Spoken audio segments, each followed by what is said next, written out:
सूर्यवंश में एक राजा शरियात हुए। शरियात की पुत्री का नाम सुकन्या था और सुकन्या ने अपने चंचल स्वभाव के नाते एक महात्मा च्योन के आंखों में कुछ कांटों से छिद्र कर दिया, जिससे रक्तस्राव होने लगा। पुनः डर के मारे वो जाके अपने पिता से बताई और पिता के द्वारा जाकर के उनके बैठे हुए आसन से, जिसमें बल्मीक बन चुके थे, और वो निकाले गए। निकालने के बाद बहुत अनुनय विनय करने के बाद सुकन्या को उन्होंने च्योन मुनि के पास छोड़ दिया। कुछ काल के बाद जब सुकन्या के बारे में च्योन मुनि को सोच विचार करके दया आई, आंखों से तो देखते नहीं थे, तो उन्होंने उससे पूछा कि तुम्हारी अवस्था क्या है, तुम कैसी हो, कौन हो। तो उसने अपने बारे में बताया कि महाराज, मैंने तो आपको पति मान लिया है, मेरी अवस्था तो अभी बालावस्था है। और तो उन्होंने कहा, मैं तो एकदम जीर्ण हूँ, वृद्ध हूँ।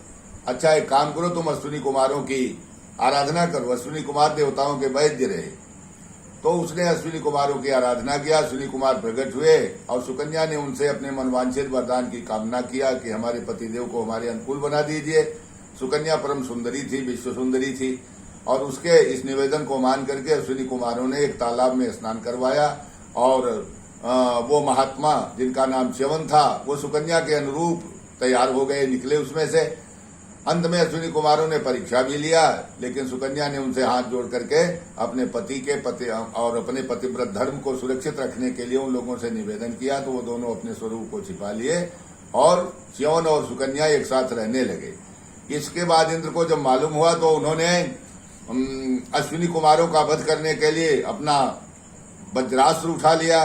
पुनः उन लोगों ने आगे च्यवन मुनि से निवेदन किया, उनकी शरण गई, तो च्यवन मुनि ने इंद्र के उस वज्रास्त्र को उनके हाथों में स्तंभित कर दिया।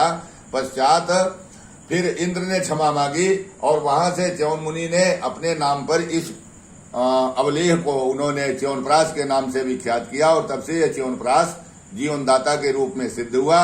इस च्यवनप्राश के द्वारा आयु और स्वास्थ्य, अंतरावलियां, स्नायु, इन सब की बड़ी पुष्टि होती है और मनुष्य जीवन भर अच्छे जीवन को जीने का स्वप्न देख लेता है और वो साकार रहता है।